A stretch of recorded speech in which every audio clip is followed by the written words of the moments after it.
সাহাবায়ে কেরাম এমনই একটা জামাত যাদের ঈমান আল্লাহ পাকের কাছে তামাম দুনিয়ার সকল মুসলমানদের জন্য স্মরণীয়।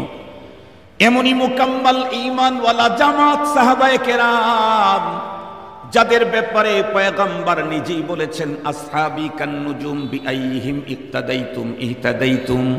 আমার সাহাবায়ে কেরাম নক্ষত্রের মতো, যাকে অনুকরণ করবে জান্নাত পাবে। যাদের ব্যাপারে আল্লাহ পাক নিজেই বলেছেন, ফাইন আমানু বিমিথলি মা আমানতুম বিহি ফাকাদ ইহতাদাউ। এত বড় ঈমানওয়ালা পৃথিবীর নবী রাসূলদের পরে সবচাইতে বড় মুকদ্দাস জামাত সাহাবায়ে কেরাম। সেই সাহাবায়ে কেরামের ব্যাপারে আল্লাহ পাক রব্বুল আলামিন তার প্রিয় হাবিবকে অর্ডার করলেন, ওয়াদাক্কির, ওগো হাবিব আমার, বারবার আপনি কোরআনের কথা আপনার সাহাবীদেরকে শুনাইতে থাকেন। সাহাবীদের ঈমান ওভারফুল হওয়ার পরেও এত যদি কোরআনের কথা তাদের শুনতে হয়, আমাদের ঈমানের কি কন্ডিশন? তাহলে আমাদের বন্ধুরা আমার, সপ্তাহে একদিন যথেষ্ট নয়, বরং প্রতিদিন কমপক্ষে 2-1 করে কোরআনের আলোচনা শুনে নিজেদের ঈমানকে বন্ধুরা আমার শানদার করা দরকার। সাহাবায়ে কেরামের ভিতরে কোরআনী আলোচনার প্রতি কি পরিমাণে আগ্রহ! সাহাবায়ে কেরামের ভিতরে আল্লাহ পাক কোন সাহাবীকে কোন বিষয়ে জগতের ভিতরে শ্রেষ্ঠত্ব দিয়েছেন, তার ভিতরে তামাম দুনিয়ার ভিতরে জগতের ভিতরে শ্রেষ্ঠত্ব দিয়েছেন ইলমে তাফসীরের ভিতরে ইবনে আব্বাস রাদিয়াল্লাহু আনহুকে, আর ফাকাহাতে ইসলামিয়াতে আল্লাহ পাক ইবনে মাসউদকে দিয়েছেন শ্রেষ্ঠত্ব। ওই রকম বিশ্বসেরা একজন ফকিহ সাহাবী হযরত ইবনে মাসউদ রাদিয়াল্লাহু তাআলা আনহু, উনি এত বড়, দুনিয়াতে যত ফকিহ তৈরি হবে ইবনে আব্বাস রাদিয়াল্লাহু তাআলা আনহুকে ডিঙ্গিয়ে যাওয়ার মতো দুনিয়াতে কশিনকালেও কোনো ফকিহ দুনিয়াতে কোনোদিন আসার সম্ভাবনা নাই। এত বড় একজন ফাকাহাতে ইসলামী ওয়ালা সাহাবী, উনি দ্বীনি আলোচনা শোনার জন্য কি পরিমাণে উদ্গ্রীব উৎকণ্ঠায় থাকতেন। কিতাবের ভিতরে এসেছে, আল্লাহর পয়গম্বর একদিন মসজিদে নববীর ভিতরে বয়ান করতেছিলেন। ওই সময় ইবনে মাসউদ রাদিয়াল্লাহু তাআলা আনহু ছিলেন না। কিছুক্ষণ পরে উনি জানতে পারলেন পয়গম্বর কোরআনের কথা, দ্বীনের কথা আলোচনা করতেছেন মসজিদে। সঙ্গে সঙ্গে বন্ধুরা আমার, উনি পথ চলা শুরু করে দিলেন। একটা পর্যায়ে আস্তে আস্তে যখন মসজিদে নববীর একদম কাছাকাছি এসে গেছেন, এখনো পর্যন্ত রাস্তার ভিতরেই আছেন, ঠিক সেই মুহূর্তে পয়গম্বরের জবানে মুবারকের একটা শব্দ সাহাবীর কান মুবারকের ভিতরে ঢুকে গেল। পয়গম্বর তখন বলেছিলেন, ইজলিসু, তোমরা বসো। এই শব্দটা ইবনে মাসউদ রাদিয়াল্লাহু তাআলা আনহুর কানে ঢোকা মাত্র উনি সঙ্গে সঙ্গে রাস্তার ওই জায়গায় বসে পড়লেন। এরপরে যখন বয়ান কমপ্লিট হয়ে গেল, সাহাবায়ে কেরাম যারা বয়ানে ছিলেন তারা বেরিয়ে যাচ্ছেন। সেই মুহূর্তে ইবনে মাসউদ রাদিয়াল্লাহু তাআলা আনহু উনি মসজিদের ভিতরে ঢোকা শুরু করলেন। পয়গম্বর তারে জিজ্ঞাসা করলেন, আব্দুল্লাহ, তুমি কি বয়ানের ভিতরে ছিলা না? হযরত আব্দুল্লাহ ইবনে মাসউদ রাদিয়াল্লাহু আনহু বললেন, ওগো আল্লাহর হাবিব, আপনি বয়ান শুরু করেছেন, এই খবরটা আমি পাওয়া মাত্র সমস্ত কাজকে ফেলে রেখে দৌড়ে আমি আসতেছিলাম আপনার মজলিসে শিরকত করার জন্য। কিন্তু আজীব ইত্তেফাক, মসজিদে নববীর ওই জায়গা পর্যন্ত যখন আমি চলে আসলাম রাস্তায়, তখনই আপনার কণ্ঠের একটা শব্দ আমার কানে ঢুকলো, ইজলিসু, তোমরা বসো। আমি সঙ্গে সঙ্গে সেখানে বসে পড়েছিলাম, তাই তো ভিতরে ঢোকার মতো সুযোগ হয় নাই। বিশ্বনবীজি ইবনে মাসউদকে ডেকে বললেন, ইবনে মাসউদ, আমি কি তোমাকে বসতে বলেছি নাকি? মসজিদে নববীর ভিতরে কয়েকজন লোক দাঁড়িয়েছিল, তাদের দাঁড়ানোটা আমার জেহেনের ভিতরে ইনকিবাজ তৈরি করতেছিল। আমি তো তাদেরকে লক্ষ্য করে বলেছিলাম, তোমরা বসো, তুমি সেখানে বসে পড়লে কেন? ইবনে মাসউদ উত্তর করলেন, ওগো আল্লাহর হাবিব, ইজলিসু এই শব্দের মিনিং বুঝতে আমার ভুল হয় নাই, কিন্তু আমার কানে নবীর কণ্ঠে যখন এই শব্দ এসেছে বসো, তখন তো পথ চলার মতো কোনো শক্তি আমার পায়ের ভিতরে আর থাকতে পারে না। কয়েকটা বস্তু হাদিস থেকে আমাদেরকে শিক্ষা গ্রহণ করতে হবে, তার ভিতরে একটা, যেই কারণে আমি এই বর্ণনাটা আপনাদের খেদমতে পেশ করলাম। হযরত উলামায়ে কেরামদের কিয়াদতে একটি অনুষ্ঠানের আয়োজন করেছেন।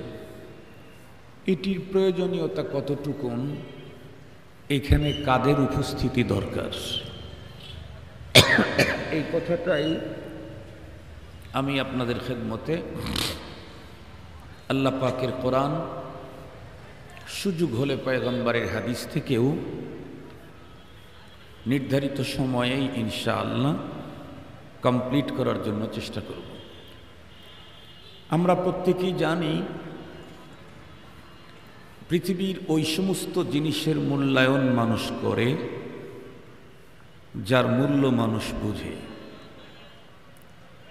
মূল্য যদি কেউ না বুঝে তাহলে মূল্যায়ন করার প্রশ্নই আসে না।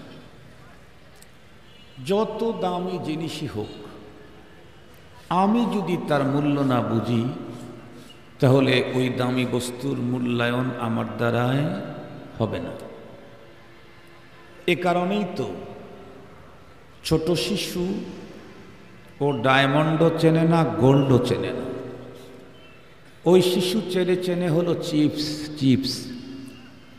ওকে যদি ডায়মন্ডের এতটুকুন টুকরা হাতে দেন, গোল্ডের টুকরা হাতে দেন, আর একজন যদি একটা চিপস নিয়ে ভাবে দাঁড়িয়ে থাকে, ও ডায়মন্ড আর গোল্ডের টুকরাকে লাথি মেরে ফেলে দিয়ে চিপসের টুকরা প্যাকেটটা নেওয়ার জন্য উন্মাদনা দেখাবে। কেন? কারণ ওই শিশু চিপসের মূল্য বুঝে, ডায়মন্ডের মূল্য বুঝে না, গোল্ডের মূল্য বুঝে না। এ কারণে পৃথিবীতে যে কোনো বস্তুর মূল্যায়নের জন্য প্রথমে তার মূল্য জানতে হবে। মূল্য জানলেই কেবল ওই বস্তুকে মূল্যায়নের প্রশ্ন। আমাদের দেশের অনেক বাবার প্রশ্ন, অভিযোগ, হুজুর বর্তমান সময়ে সন্তানেরা পিতামাতার মূল্যায়ন করে না। আমরা এক কথায় উত্তর দেই, আপনি আপনার সন্তানকে পিতামাতার মূল্য তো বুঝান নাই, মূল্যায়ন করবে কেমনে? পিতামাতার মূল্য যদি আপনি বুঝাইতেন, মাস্ট বি আপনার সন্তান আপনার মূল্যায়ন করত মিয়া ওয়াজিয়াদা, ওভার 100, 100-র বেশি। এই যে দিনী মাহফিল, এই মাহফিলের মূল্যটা বুঝলেই মূল্যায়নের প্রশ্ন। এই মাহফিলের মূল্য যে যত বেশি বুঝেছে, সে এই মাহফিলকে তত বেশি মূল্যায়ন করেছে। সঙ্গত কারণেই এই আলোচনার মাহফিলের মূল্যটাই আমি আপনাদের খেদমতে পেশ করব।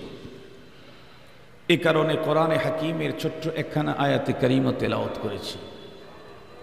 এই আয়াত তো বহুবার শুনেছি আমরা, প্রতিদিন তো তেলাওয়াত করি, এরপরেও হয়তো কখনো গভীরে ওইভাবে লক্ষ্য করা হয় নাই।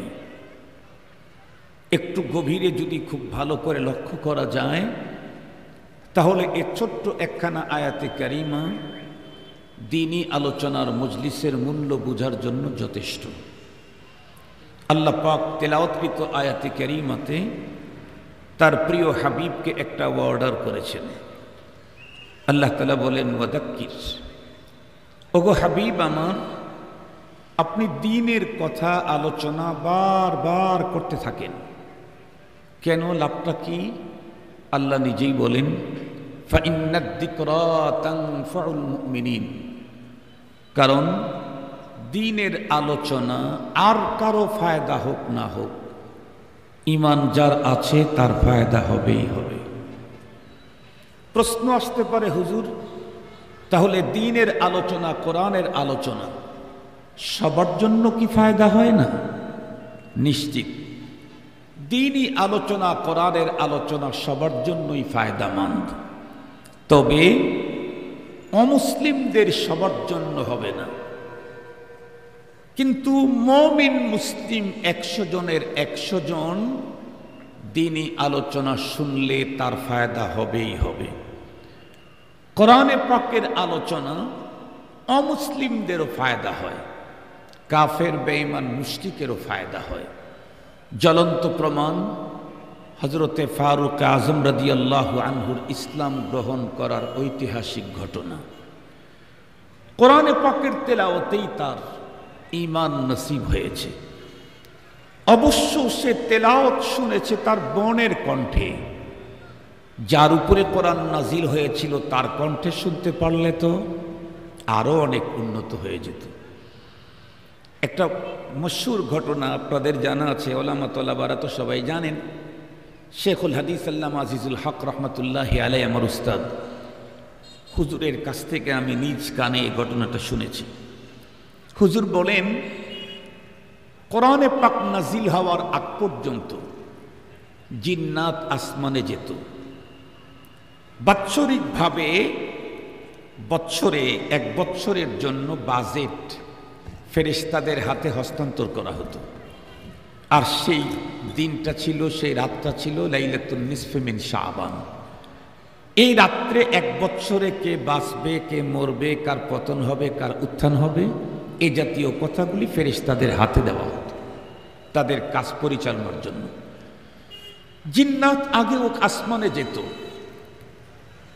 ফেরেশতাদের মশওয়ারার গ্যালারিতে তো ঢোকার সুযোগ নেই, একটু দূর থেকে ওঁত পেতে দুই একটা কথা শুনতে পেত। ওই দুই একটা কথা আসমানি মেসেজ ফেরেশতাদের মশওয়ারা শুনে এসে তাদের আপনজনদেরকে এই মেসেজটা বলে দিত। তারা ওর সাথে আর 97-98টা কথা নিজের পক্ষ থেকে মিক্সড করে জাতির সামনে পেশ করে তারা দাবি করত আমরা গায়েব জানি।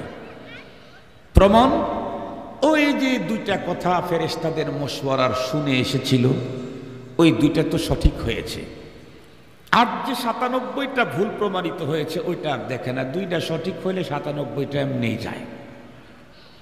কিন্তু এই ধারা চলতে থাকলে কোরআনে পাক যখন আল্লাহ পাক নাজিল শুরু করলেন, সেই সময় থেকে আসমানে রেড অ্যালার্ট জারি হয়ে গেল।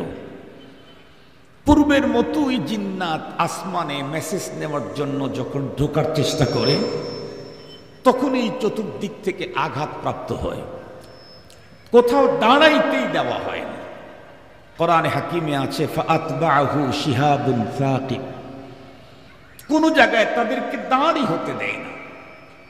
ওরা যখন কোনোভাবেই সেখানে গিয়ে দাঁড়াইতে পারল না, মেসেজ সংগ্রহ করা তো দূরের কথা, ওরা এসে তখন পৃথিবীতে ওদের বসকে বলল, বস অবস্থা বড় খারাপ। কি? আবহমান কাল ধরে আসমানের যে পদ্ধতি ছিল সেটা এখন চেঞ্জ দেখতেছি। কেমনে? আমরা তো দাঁড়াইতেই পারলাম না, রেড অ্যালার্ট আসমানে, যাওয়া মাত্র আমাদেরকে আঘাত করা হয়। বস তখন বলল, দেখো দুনিয়াতে মনে হয় নতুন কোনো ঘটনা ঘটেছে, সারা দুনিয়া অবাক করো, পৃথিবীতে নতুন কি ঘটেছে তার মেসেজ সংগ্রহ করে আমাকে বলো, এরপরে আমি হাল বের করতেছি। আপনারা বলেন তো দেখি, জিন্নাত যদি দুনিয়াব্যাপী ওয়ার্ক করতে চায় তাহলে কি পাসপোর্টের জটিলতা আছে? ভিসার প্রয়োজন আছে, বিমানের টিকিট মিকিট কেন? হুয়া জিসমুন নারিয়ুন ইয়াতাশাক্কালু বিআশকালি মুখতালিফা। আল্লাহ পাক ওদেরকে তৈরি করতেই ওই সিস্টেমে তৈরি করেছেন। ওরা এক এক সময় এক এক আকৃতি ধারণ করতে পারে, দ্রুত গতিতে উড়ারও দিতে পারে। এ কারণে বন্টন করে দেওয়া হলো, সারা দুনিয়াব্যাপী তাদের ওয়ার্কিং শুরু হলো। একটা গ্রুপ নাফারুম মিনাল জিন, একটা গ্রুপের নসিব খুলে গেল, ওদের পালা পড়ল মক্কাতুল মুকাররমার দিকে। ওরা চলতে চলতে চলতে চলতে হঠাৎ করে পয়গম্বরকে পেয়ে গেলেন। তখন পয়গম্বর সাল্লাল্লাহু আলাইহি ওয়াসাল্লাম ফজরের সালাতে কোরআনে পাকের তেলাওয়াত করতেছিলেন। ওইখান দিয়ে যাইতে হঠাৎ করে এক আশ্চর্য পঠন, ইন্না সামি'না কুরআনান আজাবা, কুরআনান আজাবা, আশ্চর্য এক পঠন, জিন্দিগিতে কোনোদিন শোনে নাই। শুনবে কেমনে? কারণ এই জাতীয় বস্তু তো পৃথিবীতে আল্লাহ অতীতে কখনো নাজিলই করেন নাই। আসমানে যত গ্রন্থ আল্লাহ পাক নাজিল করেছেন, শুধুমাত্র কোরআন লৌহে মাহফুজের ভাষায় নাজিল হওয়া, এছাড়া আর কোনো আসমানি কিতাব লৌহে মাহফুজের ভাষায় নাজিল হয়নি। যেই রসুলের প্রতি পাঠানো হতো বার্তাগুলি, সেই নবী এবং তার গোত্রের ভাষায় লৌহে মাহফুজটাকে ভাষান্তরিত করে পাঠানো হতো। লৌহে মাহফুজের বার্তাগুলি একমাত্র কোরআন পৃথিবীর যেটা লৌহে মাহফুজের ভাষায় নাজিল হয়েছে।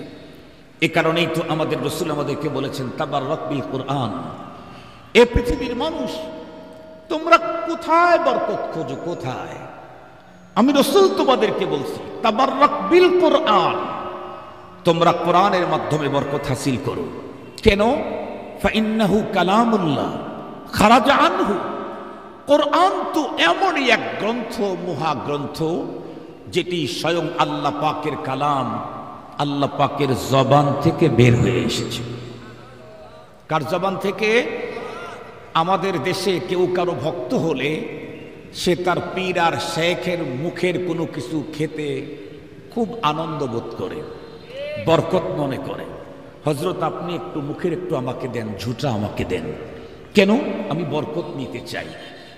পীর আর বুজুর্গের মুখের ঝুটাতে যদি এত বরকত হয়, তার মুখে টাচ লাগার কারণে, যে কোরআন আল্লাহর জবান থেকে বের হয়ে আসে, সেইখানে কি পরিমাণে বরকত! পীর আর বুজুর্গের মুখের ঝুটা তার জবানে লাগার কারণে যদি এত বরকত হয়, কোরআন কার জবান থেকে বেরিয়েছে? আল্লাহর জবান থেকে। খারাজা আনহু, আল্লাহর জবান থেকে যে কোরআন বেরিয়ে এসেছে, তাতে কত বরকত।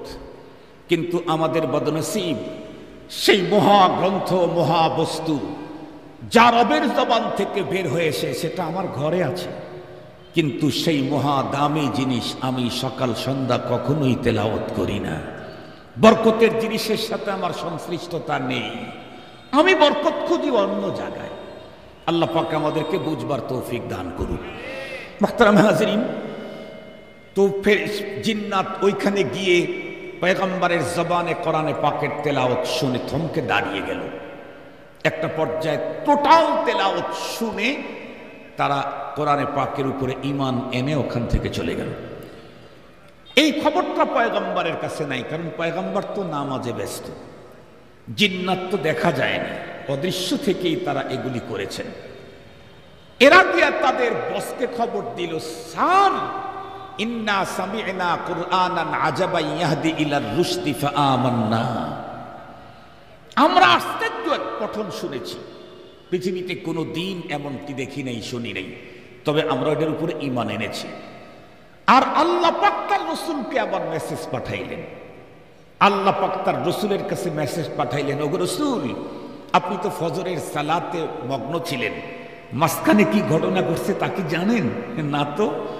আপনি যখন ফজরের সালাতে কোরআনে পাকের তিলাওয়াত করেন, তখন ইস্তামা নাফারুম মিনাল জিন, আপনার জবানের তেলাওয়াত শুনেছে জিনদের একটা জামাত। নাফার, নাফার একটা জামাত, অনেক বড় নাফার, ছোট জামাত, ছোট জামাত তেলাওয়াত শুনেছে। শুনে তারা কিন্তু ঈমান এনেছে। আলহামদুলিল্লাহ বলা যায় কি? তাহলে কোরআনে পাকের তেলাওয়াত শুনলে অমুসলিম বেঈমানেরও ফায়দা হয়। কি ফায়দা হয়? ঈমান নসিব হয়, তবে সবার হয় না। আবু জেহেল তো নবীর কণ্ঠেই কোরআন পাকের তেলাওয়াত শুনেছেন, কিন্তু ফায়দা। আবু লাহাব স্পেশালি শুনেছে। আবু জাহাল তো লোকাল শুনেছে, নরমাল। আবু লাহাব তো স্পেশালি শুনেছে। স্পষ্ট বর্ণনায় আছে, স্পষ্ট বর্ণনায় আছে। স্পেশাল করে কোরআনের দাওয়াত দেওয়ার জন্য আল্লাহ পাকের হাবিব তার গোষ্ঠীর লোকদেরকে ডেকেছিলেন। ডেকে যখন দাওয়াত দিলেন, আবু লাহাব তখন কি উক্তি করলো? তাব্বান লাক আলিহাদা জামাতানা, তোমার ধ্বংস হোক, তুমি এই মেসেজ দেওয়ার জন্য আমাদেরকে ডেকেছ।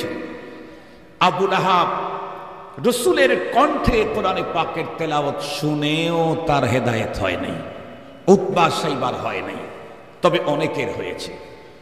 তবে মনে রাখতে হবে, কোরআনের তেলাওয়াত, কোরআনের আলোচনা যদি কেউ ঈমানের সাথে শ্রবণ করে, সে ইহাবি না ওহাবি সেটা বড় কথা না। ইহাবি ওহাবি বুঝছেন তো আপনারা? আপনাদের অঞ্চলে আছে। আপনারা বলেন ওহাবি সুন্নি, আমি একটু মজা করে বললাম ইহাবি আর ওহাবি, ভালো হয় নাই? ওহাবি সুন্নি বললে মনের মধ্যে একটা কেমন ভাব আসে, অর্থে একটা নতুন সিস্টেম বললাম ইহাবি ওহাবি। ইহাবি হোক আর ওহাবি হোক, ঈমান যদি ভিতরে থাকে, তাহলে কোরআনে পাকের তেলাওয়াত শুনলে তার ঈমান বাড়বেই বাড়বে। এ কথা আমার না, এ কথা মোল্লার না, এ কথা আল্লাহর। আল্লাহর কোরআন আল্লাহ বলেন, ইন্নামাল মুমিনুনা আল্লাযীনা ইযা যুকিরাল্লাহ ওয়াজিলাত কুলুবুহুম ওয়া ইযা তুলিয়াত আলাইহিম আয়াতুহু যাদাতহুম ঈমানা ওয়া হুম আলা রাব্বিহিম ইয়াতাওয়াক্কালুন। আল্লাহ তাআলা বলেন ইন্নামা লিল হাসর, ইন্নামাল মুমিনুন, মুমিন তো তারা, ইযা যুকিরাল্লাহ, যখন তাদের সামনে আল্লাহর আলোচনা হয়, ওয়াজিলাত কুলুবুহুম, তাদের দিলটা সফট হয়, নরম হয়, গলে যায়। আর যখনই তাদের সামনে কোরআনের তিলাওয়াত হয়, যেমন কিছুক্ষণ পূর্বেই কারি সাহেব হুজুর তেলাওয়াত করতেছিলেন, আমি কিন্তু অনেক তৃপ্তির সাথে তেলাওয়াত শুনতেছিলাম। আমার মনে চাইতেছিল উনি আরো 10 মিনিট তেলাওয়াত করুক, আমি 10 মিনিট বয়ান কম করব, কারণ আমার বয়ানের ভিতরে তো টোটাল তেলাওয়াত হবে না, কোরআনে পাকের উপরে আলোচনা হবে, ম্যাক্সিমাম শব্দ আমার। কিন্তু উনি যতগুলি শব্দ বলতেছেন সবগুলি আল্লাহর জবান থেকে বের হয়ে আসে, এ কারণে এর বরকত অনেক অনেক অনেক বেশি। এজন্য আমার পীর ও মুর্শিদ বলেন, আমাদের দেশে ওয়াজ মাহফিলের কোরআন তেলাওয়াতের সময়টাকে চেঞ্জ করে দেওয়া দরকার। আমাদের দেশে কোরআন শরীফের তেলাওয়াত দিয়ে লোককে জমানো হয়, এরপরে বক্তাকে ওয়াজ করতে দেওয়া হয়। আমার হযরত বলেন না, বক্তাকে দিয়ে ওয়াজ করায়া লোক জমায়া তারপরে আল্লাহর কালামের তেলাওয়াত শোনায়া দিবা। কেন? আমি এখন যা বলতেছি শব্দগুলি আমার, কিন্তু কারি সাহেব যা তেলাওয়াত করতেছিলেন প্রতিটা শব্দ, প্রতিটা অক্ষর, প্রতিটা নক্তা কার? আর একটু জোরে বলেন কার? আমারটার দাম বেশি না ওনারটার দাম বেশি? ওনারটার দাম বেশি। আমরা তো আসলের চেয়ে নকলকে বেশি দাম দেই। ওয়াজ মাহফিলে দেখবেন এক বক্তার এক বক্তার সুর নকল করে বক্তা হয়ে গেছে, আসল বক্তার হাদিয়া 20,000 টাকা, নকলদার 1,20,000 টাকা। বাংলাদেশে আসলের চেয়ে নকলের দাম বেশি, বাংলাদেশে আসলের চাইতে নকলের দাম বেশি। ওদিকে আমি যাব না, আমার আবার ঘড়ি দেখে বয়ান করতে হবে। মুহতারাম হাজিরিন, তো আল্লাহ কি বলেন? তিলাওয়াত যার ঈমান আছে সে তেলাওয়াত শুনলে তার মূল পুঁজিটাই বাড়বে, ঈমানই বাড়বে। এখন আপনারা বলেন তো দেখি, ইমামে বুখারী রাহমাতুল্লাহি আলাইহি তো বলেছেন আল ঈমান ইয়াজিদু ওয়া ইয়ানকুস, ঈমান কমে এবং বাড়ে। তো আমাদের সবার ঈমানের যে কন্ডিশন তাতে কি ওভারফুল? আমাদের ঈমান ওভারফুল, কমানো দরকার, বেশি হয়ে গেছে। আর একটু জোরে বলেন না, আমাদের ঈমান যথেষ্ট পরিমাণে দুর্বল, যথেষ্ট পরিমাণে দুর্বল। কেন? আমার ঈমান এখনো আমার মুখের দাড়ি রাখতে পারে না, আমার ঈমান এখনই আমাকে ফজরের সালাতে মসজিদ পর্যন্ত নিয়ে যেতে পারে না, আমার ঈমান আমাকে এখনো বেগানা নারীর সাথে আড্ডা দেওয়া থেকে বিরত রাখতে পারে না, আমার ঈমান এখনো আমাকে আরেকজনের উপরে জুলুম থেকে আমাকে রক্ষা করতে পারে না। আমার যেই ঈমান আরেকজনের উপরে জুলুম থেকে আমাকে রক্ষা করতে পারে না, ও আমাকে জাহান্নামের আগুন থেকে বাঁচাইতে পারবে না। যে ঈমান আমাকে ফজরের সালাতে জামাতে শামিল করতে পারে না, ওই ঈমান আমাকে ডাইরেক্ট আল্লাহর জান্নাত পর্যন্ত নিয়ে যেতে পারবে না। এজন্য আমাদের ঈমানকে বাড়াতে হবে। আর আল্লাহর কোরআনে আল্লাহ কি বললেন? ঈমান বাড়াইতে চাইলে কোরআনে পাকের তিলাওয়াত শুনতে হবে, দ্বীনের আলোচনা শুনতে হবে। এখন বলেন, আপনি ইহাবি হন আর ওহাবি হন, যদি ঈমান শর্ট থাকে তাহলে অবশ্যই তার জন্য কোরআনী মাহফিলে উপস্থিত হওয়া দরকার কিনা? আমাদের দেশে আমরা দেখি অনেক জায়গাতে খ্রিস্টান মিশনারিদের হাসপাতাল আছে, আছে না নাই? চট্টগ্রামে আছে নাকি মিশনারি হসপিটাল?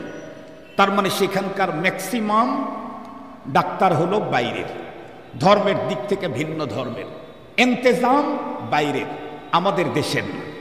এরপরেও পাক্কা মুসলিম হয়েও তো মিশনারি হসপিটালে চিকিৎসা দিতে যায়। কেন?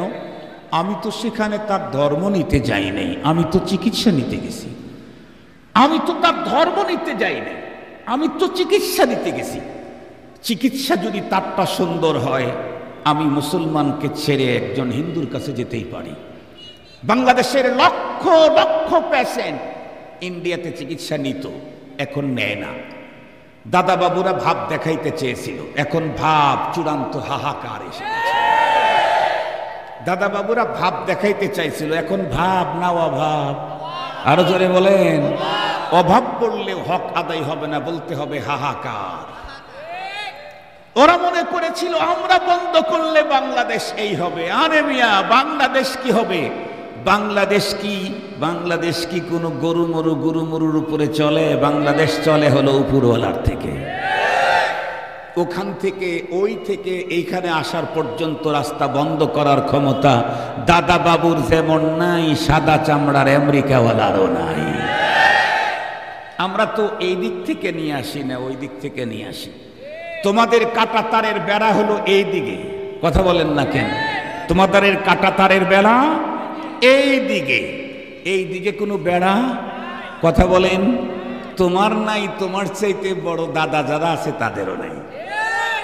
আর এই দিকে আমাদের সম্পর্ক যতটুকু না ভালো না, এই দিকে আমাদের সম্পর্ক আলহামদুলিল্লাহ। মুহতারাম হাজিরিন, সেদিকে যেতে চাই না। তাহলে চিকিৎসার জন্য যদি মুসলিম হয়েও হিন্দু ডাক্তারের কাছে ভালো চিকিৎসা হওয়ার কারণে যদি যাওয়া যায়, তাহলে ওয়াজ মাহফিলে যদি সত্যি কোরআনের আলোচনা হয়, হাদিসের থেকে আলোচনা হয়, তাহলে ইহাবি আর ওহাবির তারতম্য রাখাটা তো ঠিক হবে না, কথা বলেন। আমি তো আসতেই কোরআনের কথা শুনতে, কোরআন নিয়ে তো কোনো বাধা নেই। কোরআন আপনার আমার, আপনার আর আমার সাথে মতানৈক্য আছে হলো আজানের আগে পরে দরুদ শরীফ পড়া নিয়ে, না হয় মিলাদ পড়া নিয়ে, না হয় চল্লিশা নিয়ে। এগুলি নিয়ে আপনার সাথে আমার মতবিরোধ থাকতে পারে, কিন্তু কোরআন নিয়ে তো আপনার আমার কোনো মতবিরোধ নাই। লা ইলাহা ইল্লাল্লাহ কালেমা নিয়ে তো কোনো মতবিরোধ নাই। রসুল আমার পয়গম্বর, আপনার পয়গম্বর প্রাণাধিক প্রিয়, এ নিয়ে তো কোনো মতবিরোধ নাই। তাহলে এইগুলি যেখানে পাওয়া যাবে সেখানে সকলেই হোমড়ে খেয়ে পড়তে হবে। এবার আসুন কোরআনের আলোচনা কি পরিমাণে দরকার, এ বিষয়টাকে বুঝবার জন্য কোরআন শরীফের আয়াতের দিকেই যাই। আল্লাহ পাকের কোরআন, আল্লাহ কি বললেন? ওয়াদাক্কির। ওগো রাসূল, আপনি বারবার দ্বীনের আলোচনা করেন।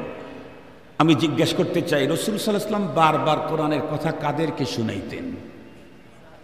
একটু জোরে বলেন না। সাহাবায়ে কেরাম। তাছাড়া পরের আয়াতে তো আল্লাহ বলছেন ফাইন্নাদ যিকরা তানফাউল মুমিনিন, মুমিনদের ফায়দা দিবে, এই কথা আল্লাহ বলেছেন। রাসূলুল্লাহর যুগের মুমিন যারা পয়গম্বরের মুখের আলোচনা শুনেছেন, তারা সাহাবী ছাড়া আর কেউ হওয়ার সম্ভাবনা নাই। একে তো মুমিন নবীর যুগের, আবার নবীর কাছ থেকে আলোচনা শুনেছেন, তাদেরই তো ফায়দার কথা বলা হচ্ছে প্রথমে। এরা প্রত্যেকে সাহাবী। এখন আসেন, সাহাবী কারা? যাদেরকে এতবার আল্লাহ তার রাসূলকে বললেন দ্বীনের আলোচনা শুনাইতে, সাহাবী কারা? সাহাবী হলো এই পৃথিবীতে নবী এবং রাসূলদের পরে সবচাইতে বড় মুকদ্দাস জামাত। এই পৃথিবীর নবী রাসূলের পরে সবচাইতে বড় মুকদ্দাস জামাত, সেটা হলো সাহাবায়ে কেরাম। সাহাবায়ে কেরাম এই পৃথিবীর সোনার মানুষ। আল্লাহ পাকের রাসূল হাদিসে পাকের মধ্যে স্পষ্ট বর্ণনা করেছেন, গতকালকেও হাদিসটা হয়তো শুনেছেন। ক্বালা রাসূলুল্লাহ সাল্লাল্লাহু আলাইহি ওয়াসাল্লাম খায়রুল কুরুনি করনি সুম্মাল্লাযীনা ইয়ালুনাহুম সুম্মাল্লাযীনা ইয়ালুনাহুম। আল্লাহর পয়গম্বর বলেন, পৃথিবীতে যত যুগ এসেছিল আসবে, সকল যুগের শ্রেষ্ঠতম যুগ হলো আমার সাহাবীদের যুগ।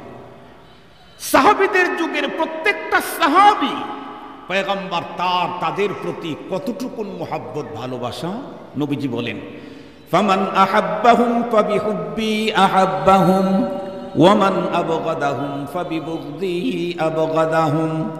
সঙ্গত কারণে কেউ যদি সাহাবীদেরকে মুহাব্বত করে, সে যেন আমাকেই মুহাব্বত করলো। কেউ যদি সাহাবীদের সাথে বুগজ আদাওয়াত রাখে, সে যেন আমি রাসূলের সাথে আদাওয়াত রাখলো। শুধু এতটুকুন বলেছেন তা না, নবীজি আরো বলেন আসহাবী কান নুজুম বিআইহিম ইক্তাদাইতুম ইহতাদাইতুম। নবীজি বলেন আমার এক একটা সাহাবী আকাশের নক্ষত্রের মতো, যাকেই তুমি ফলো করবে জান্নাত পেয়ে যাবে। সুবহানাল্লাহ বলেন। শুধু কি নবীজি তার সাহাবীদের ব্যাপারে বলেছেন? না না, স্বয়ং আল্লাহ বলেছেন। আল্লাহ কি বলেছেন? আল্লাহ কি বলেছেন? আল্লাহ তাআলা সাহাবীদের ব্যাপারে যা বলেছেন তার আগে জানতে চাই, আল্লাহ কি পরীক্ষা করে বলছেন না পরীক্ষা ছাড়াই বলেছেন? অবশ্যই পরীক্ষা করে বলেছেন। আল্লাহ পাকের পরীক্ষা নেওয়ার কোনো দরকার ছিল না। কেন? সাহাবীদেরকে তৈরি করলেন কে? আমি যদি চিঠি লেখি, সেই চিঠির ভিতরে কি আছে এটা কি আমাকে পড়ে দেখতে হবে? পড়ে দেখবে কে? যে লেখে নাই। যে লিখেছে সে তো লিখেছে, তার আবার পড়ার কি আছে? আমার চিঠি আমি লিখেছি আমার জন্য, পড়া ছাড়াই যেমন আমি বলতে পারি, কেন? আমি তো লিখেছি। নবী সন্দা দানাত কেদার নাম আছিস। রব কোন সাহাবীদের অন্তর কোন জায়গায় পরীক্ষার দরকার ছিল না। কেন? রবই তো তৈরি করেছেন। এরপরেও আল্লাহ পাক রব্বুল আলামিন পরীক্ষা করেছেন। পরীক্ষা যে করেছেন সাহাবীদের, কোনটা পরীক্ষা করেছেন? আমরা তো দুনিয়াতে সব পরীক্ষা নিরীক্ষা উপরে চালাই। টুপি দেখি, দাড়ি দেখি, পাগড়ি দেখি, পাঞ্জাবি দেখছি, নামাজ পড়তে দেখছি, তসবিহ পড়তে দেখছি, তবলিগে যেতে দেখছি, খানকায় থাকতে দেখছি, জিকির করতে দেখেছি, আউয়াবিন চাষ দেখেছি, ইশতাক দেখেছি, প্রতি বছর হজে যেতে দেখেছি, প্রতি মাসে ওমরা করতে দেখেছি। লকব লাকায়া দিলাম কি? ইনি হলেন শাহপরাণ, ইনি শাহজালাল, ইনি আব্দুল কাদের জিলানী, ইনি জামানার জুনাইদ বগদাদি। এগুলি উপরের উপরে দেখে লাগাই। কিন্তু রব্বুল আলামিন সাহাবীদের পরীক্ষা করেছেন উপর না ভিতরে? আল্লাহ পাক বলেন, উলাইকাল্লাযীনা ইমতাহানাল্লাহু কুলুবাহুম উলাইকাল্লাযীনা ইমতাহানাল্লাহু কুলুবাহুম লিত্তাকওয়া। আল্লাহ পাক সাহাবীদের দিল পরীক্ষা করেছেন। দিল পরখ করে আল্লাহ পাক রব্বুল আলামিন রেজাল্টও দিয়েছেন। অন্য আয়াতে বলেন কি রেজাল্ট? রাদিয়াল্লাহু আনহুম ওয়া রাদু আন। আল্লাহ পাক বলেন আমি সাহাবীদের দিল পরখ করে দেখে আমি ওদের প্রত্যেকের উপরে রাজি আর খুশি হয়ে গেলাম। শুধু রাজি আর খুশি হয়েছেন তাই না, বরং সাথে সাথে পুরস্কারও ঘোষণা করেছেন। কি? ওয়া আ'আদ্দা লাহুম জান্নাতিন তাজরি তাহতাহাল আনহার। আমি ওদের প্রত্যেকের জন্য এমন বাগান বাড়ি রেডি করে রেখেছি যার তলদেশ থেকে প্রবাহমান থাকবে অনেক প্রকারের নহর। অন্য আয়াতে আল্লাহ তাআলা বলেন, ফিহা আনহারুম মিন মাইন গায়রি আসিন। কয় প্রকারের নহর থাকবে তাদের বাগান বাড়ির তলদেশ দিয়ে? 4 প্রকার বর্ণনা করা হয়েছে ওই আয়াতে। একটা হলো পানির নহর, কিন্তু সে পানি কেমন? আমাদের দেশের fresh drinking natural medicated water? No, আমাদের দেশের মেডিকেটেড ওয়াটারের বোতলের উপরে এক্সপায়ার ডেট লাগানো আছে, এই তারিখের পরে এটার স্বাস্থ্যসম্মত থাকে না। কিন্তু রব যে নহর দিবেন ওইটার উপরে উল্টাটা লেখা আছে। কি? আনহারুম মিন মাইন গায়রি আসিন। জিন্দেগিতে কোনোদিন এই পানির ডেট এক্সপায়ার হবে না, জিন্দেগিতে কোনোদিন এক্সপায়ার হবে না। দুধের, মধুর, শরাবের। মুহতারাম হাজিরিন, শুধুই কি আল্লাহ পাক ফেরেশতা সাহাবীদের অন্তর পরীক্ষা করে পরখ করে তাদের উপরে সন্তুষ্ট হয়ে তাদের জন্য জান্নাত রেডি করছেন? না না, আরো কাদের জন্য? ওয়াল্লাযীনা তাবাউহুম বিইহসান। কিয়ামত পর্যন্ত সাহাবীদেরকে যারা সঠিক পদ্ধতিতে অনুকরণ করবে আল্লাহ বলেন আমি তাদের উপরেও রাজি, তাদের জন্য জান্নাত রেডি। এতক্ষণ পর্যন্ত আলোচনায় কি বুঝলেন? সাহাবী এমনই এক মুকাদ্দাস জামাত যাদের ঈমান কিয়ামত পর্যন্ত আনেওয়ালা মানুষের ঈমানের মডেল। যারা মডেল মডেল মডেল কিয়ামত পর্যন্ত আনেওয়ালা মানুষের। কোরআনে হাকিমে আল্লাহ তাআলা ঈমানেরও মডেল এ কথা স্পষ্টই বয়ান করেন। ফাইন আমানু বিমিথলি মা আমানতুম বিহি ফাকাদ ইহতাদাউ। এ সাহাবী, তোমাদের ঈমানের মতো যদি ওরা ঈমান আনতো তাহলে হেদায়েত প্রাপ্ত হয়ে যেত। তাহলে অন্যদেরকে কাদের ঈমানের মতো ঈমান আনতে বলতেছেন আল্লাহ? সাহাবীদের। কোরআন শরীফের মধ্যে আরেক জায়গায় আরো স্পষ্ট আল্লাহ তাআলা বলেন, وَإِذَا قِيلَ لَهُمْ آمِنُوا كَمَا آمَنَ النَّاسُ قَالُوا أَنُؤْمِنُ كَمَا آمَنَ السُّفَهَاءُ أَلَا إِنَّهُمْ هُمُ السُّفَهَاءُ وَلَكِنْ لَا يَعْلَمُونَ। আল্লাহ তাআলা বলেন, ইদা কিলা লাহুম, যখন বলা হতো ওই মুনাফিকদেরকে, আমিনু, ঈমান আনো। কেমন? কামা আমানান নাস, যেমনটি ঈমান এনেছে সাহাবায়ে কেরাম, আবু বকর, ওমর, ওসমান, আলী, আবু হুরায়রা, আনাস রাদিয়াল্লাহু আনহুম, ওনাদের মতো ঈমান আনো। এখন এখানে কারো প্রশ্ন আসতে পারে, হুজুর আমাদের ঈমান হতে হবে নবীর ঈমানের মতো। আপনি বলতেছেন সাহাবীদের ঈমানের মতো ঈমান আনবে। সাহাবীদের ঈমানের মতো ঈমান আনলে কি হবে? জি, ঈমান সাহাবীদের মতোই হতে হবে। নবীর ঈমানের মতো ঈমান আনার যোগ্যতা পৃথিবীর কোনো মানুষের নাই। পৃথিবীর কেউ নবীর ঈমানের মতো ঈমান আনার যোগ্যতা নাই। কেন? কারণ নবীজির কোনো বিষয়ে ঈমান হলো বিল মুশাহাদা। নবীজি নিজের চোখে দেখে ঈমান এনেছেন। অনেক বিষয় আছে যেই বিষয়গুলি পৃথিবীর কোন মানুষ জিন্দিগিতে চোখে দেখে ঈমান আনার মতো সুযোগ নাই। তার ভিতরে একটা আল্লাহর প্রতি রাসূলের ঈমান বিল গায়েব না বিল মুশাহাদা? বিল মুশাহাদা। মেরাজের রাত্রে আমার পয়গম্বর আল্লাহ পাকের সাথে ডাইরেক্ট সাক্ষাৎ করেছেন, দেখা হয়েছে, কথা হয়েছে। তাহলে আল্লাহর প্রতি আমার রাসূলের ঈমান বিল মুশাহাদা। মেরাজের ওই সফরে আল্লাহর পয়গম্বর জান্নাত নিজের চোখে দেখেছেন, জাহান্নাম নিজের চোখে দেখেছেন। সঙ্গত কারণে জান্নাতের প্রতি ঈমান পয়গম্বর বিল মুশাহাদা, নিজের চোখে দেখে, জাহান্নামের প্রতি ঈমান বিল মুশাহাদা, নিজের চোখে দেখে। আল্লাহ পাক যদি বলতেন وَإِذَا قِيلَ لَهُمْ آمِنُوا كَمَا آمَنَ الرَّسُولُ, তাইলে আর কোন সফরে যান আর নাই যান, মেরাজের সফরে যাওয়া লাগতো। মেরাজের সফরে সম্ভব আমাদের যাওয়া? কথা বলেন না কেন? এই জন্য আল্লাহ রাসূলের ঈমানের মতো ঈমান আনতে বলেন নাই, নবীর ঈমানের মতো ঈমান আনতে বলেন নাই। কেন? নবীজির কোন ঈমান হলো বিল মুশাহাদা, এটা সম্ভব না পৃথিবীর কোন মানুষের জন্য।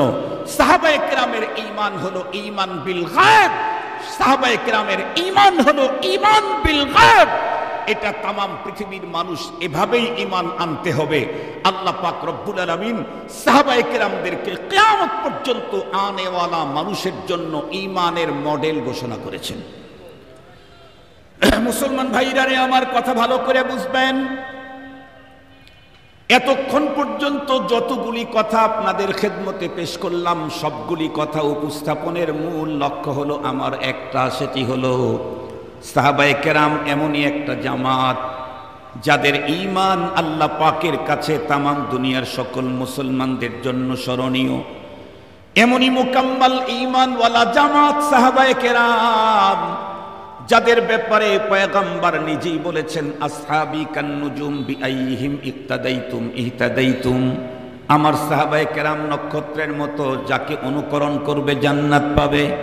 যাদের ব্যাপারে আল্লাহ পাক নিজেই বলেছেন, ফাইন আমানু বিমিসলি মা আমানতুম বিহি ফাকাদ ইহতাদাউ। এত বড় ঈমানওয়ালা পৃথিবীর নবী রাসূলদের পরে সবচাইতে বড় মুকদ্দাস জামাত সাহাবায়ে কেরাম। সেই সাহাবায়ে কেরামের ব্যাপারে আল্লাহ পাক রব্বুল আলামিন তার প্রিয় হাবিবকে অর্ডার করলেন, ওয়াদাক্কির, ওগো হাবিব আমার, বারবার আপনি কোরআনের কথা আপনার সাহাবীদেরকে শুনাইতে থাকেন।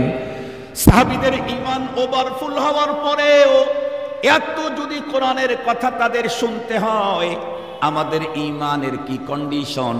তাহলে আমাদের বন্ধুরা আমার, সপ্তাহে একদিন যথেষ্ট নয়, বরং প্রতিদিন কমপক্ষে 2-1 করে কোরআনের আলোচনা শুনে নিজেদের ঈমানকে বন্ধুরা আমার শানদার করা দরকার।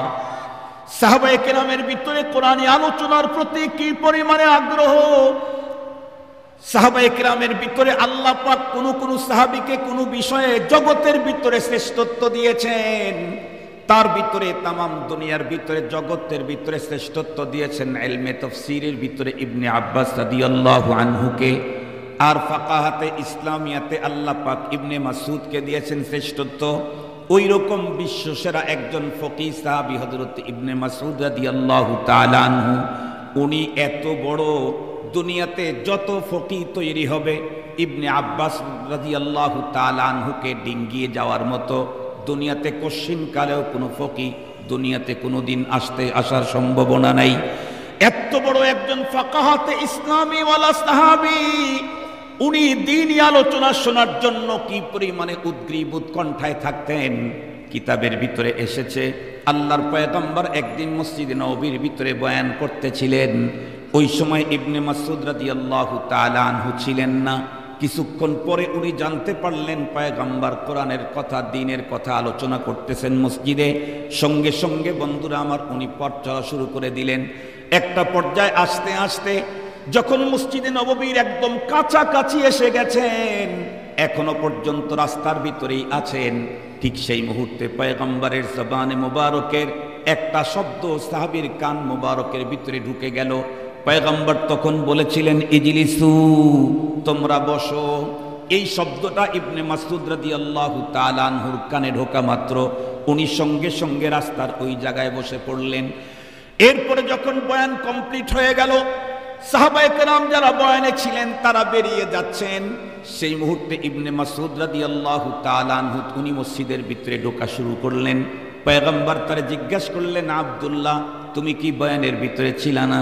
হযরতে আব্দুল্লাহ ইবনে মাসউদ রাদিয়াল্লাহু আনহু বললেন, ওগো আল্লাহর হাবিব, আপনি বয়ান শুরু করেছেন এই খবরটা আমি পাওয়া মাত্র সমস্ত কাজকে ফেলে রেখে দৌড়ে আমি আসতেছিলাম আপনার মজলিসে শিরকত করার জন্য। কিন্তু আজীব ইত্তেফাক, মসজিদে নববীর ওই জায়গা পর্যন্ত যখন আমি চলে আসলাম রাস্তায়, তখনই আপনার কণ্ঠের একটা শব্দ আমার কানে ঢুকলো, ইজলিসু, তোমরা বসো। আমি সঙ্গে সঙ্গে সেখানে বসে পড়েছিলাম, তাই তো ভিতরে ঢোকার মতো সুযোগ হয় নাই। বিশ্বনবীজি ইবনে মাসউদকে ডেকে বললেন, ইবনে মাসউদ, আমি কি তোমাকে বসতে বলেছি নাকি? মসজিদে নববীর ভিতরে কয়েকজন লোক দাঁড়িয়েছিল, তাদের দাঁড়ানোটা আমার জেহেনের ভিতরে ইনকিবাস তৈরি করতেছিল। আমি তো তাদেরকে লক্ষ্য করে বলেছিলাম তোমরা বসো, তুমি সেখানে বসে পড়লে কেন? ইবনে মাসউদ উত্তর করলেন, ওগো আল্লাহর হাবিব, ইজলিসু এই শব্দের মিনিং বুঝতে আমার ভুল হয় নাই, কিন্তু আমার কানে নবীর কণ্ঠে যখন এই শব্দ এসেছে বসো, তখন তো পথ চলার মতো কোনো শক্তি আমার পায়ের ভিতরে আর থাকতে পারে না। কয়েকটা বস্তু হাদিস থেকে আমাদেরকে শিক্ষা গ্রহণ করতে হবে, তার ভিতরে একটা, যেই কারণে আমি এই বর্ণনাটা আপনাদের খেদমতে পেশ করলাম। ইবনে মাসউদ বিশ্ব সেরা ফকি, বিশ্ব সেরা, আজকের জামানার ফকি না, আমাদের দেশের মুহাদ্দিস। এখনকার শেখুল হাদিস আর এখন থেকে 50 বছরের আগের শেখুল হাদিস এক জিনিস না। এখনকার মুহাদ্দিস 100 বছর আগের মুহাদ্দিস এক না। আগে তো মুহাদ্দিস হয়েছেন হাদিসের কিতাব লেখে, আর আমরা এখন তাদের লেখা কিতাব পড়ায় শেখুল হাদিস হয়ে যেতেছে। মুহাদ্দিস না, ওর চাইতে বড় ডিগ্রিওয়ালা হচ্ছে। মুহতারাম হাজিরিন, মনে রাখতে হবে একটা কথাই আপনাদের খেদমতে বলতে চাচ্ছি, সেটি হলো কোরআনে পাকের আলোচনা, শেখুল হাদিস হোক, শেখুত তাফসীর হোক, ফকি হোক, মুফতি হোক, গাউস হোক, আবদাল হোক, ওয়ালি হোক, প্রত্যেকের জন্যই কোরআনের আলোচনা অবশ্যই ফায়দামান। ওয়াদাক্কির ফাইন্নাদ যিকরা তানফাউল মুমিনিন। সঙ্গত কারণেই আমাদের প্রত্যেককে যখন শুনবো, হক্কানি রব্বানি, বাজে কথা বলে না, লায়ানি কথা বলে না, ভুং ভাং দেখায় না, কোরআন থেকেই বলে, হাদিস থেকেই বলে। এ জাতীয় লোক ইহাবি না ওহাবি এটা দেখা দরকার নাই। সহি কথা বলে কোরআনের, সহি কথা বলে হাদিসের, তাহলে আমি সেখানে গিয়ে আমি আমার ঈমানের চিকিৎসা নিতে পারি। আমরা আগেই বলেছি, আমাদের দেশে মিশনে গিয়ে মানুষ শারীরিক চিকিৎসা নেয় না, অথচ যিনি চিকিৎসা নিচ্ছেন উনি মুমিন, যার কাছে চিকিৎসা নিতে গেছেন উনি কাফের। কারণ উনি তো ঈমানের চিকিৎসা নেওয়ার জন্য যায় নাই, উনি তো তার আকীদা গ্রহণ করার জন্য যায় নাই, উনি তো গেছেন দেহের চিকিৎসা নেওয়ার জন্য, ওটা যেহেতু ভালো তার কাছে যেতে কোনো সমস্যা নাই। আপনি ইহাবি হন আর ওহাবি হন, কোরআনের কথা যে সচ্চা ফ্রেশ কথা বলে তার কাছেই আপনাকে যেতে হবে, আমার হোক আর আরেকজনের হোক। যে প্রকৃত সুন্দর প্রকৃত কোরআনের কথা বলে আমাকে তার কাছে যেতে হবে। আমার লোক যদি কোরআন বিরোধী বক্তব্য দেয় তার থেকে দূরে থাকা দরকার। এ কারণে আসুন, এ জাতীয় আলোচনা আমাদের জীবনে অনেক বেশি দরকার। সাহাবায়ে কেরাম কিয়ামত পর্যন্ত আনেওয়ালা মানুষের মুক্তাদা, তাদের যদি এত বারবার কোরআনের কথা আলোচনা করার জন্য আল্লাহ তার হাবিবকে অর্ডার করে থাকেন, তাহলে আমাদের আরো কতবার শোনা দরকার। আশা করি বিষয়টা কিঞ্চিত পরিমাণে হলেও আমরা বুঝতে পেরেছি। আল্লাহ আমাদেরকে আজীবন কোরআনের মাহফিলে, হাদিসের মাহফিলে, দ্বীনের মাহফিলে শিরকত করে আহলুল্লাহদের জবান থেকে কোরআনী আলোচনার মাধ্যমে ঈমানকে বাড়াবার তৌফিক দান করুক। গুনাহের কারণে অন্তরের উপরে যেই ময়লা পড়ে গেছে সেই ময়লা পরিষ্কার করার তৌফিক দান করুক। রব্বুল আলামিনের সাথে সম্পর্কে যে ভাটা পড়েছে সেই সম্পর্ককে ত্বরান্বিত করার তৌফিক দান করুক। অল্প কিছু সময় দ্বীনের আলোচনায় অংশগ্রহণ করে 60 বছর ভেজাল মুক্ত রাত দিন নফল ইবাদতের মতো মহানেকি অর্জনের তৌফিক আল্লাহ পাক আমাদেরকে দান করুক। ওয়া আখিরু দাওয়ানা আনিল হামদুলিল্লাহি রাব্বিল আলামিন। ওয়াসসালামু আলাইকুম ওয়া রাহমাতুল্লাহি ওয়া বারাকাতুহু।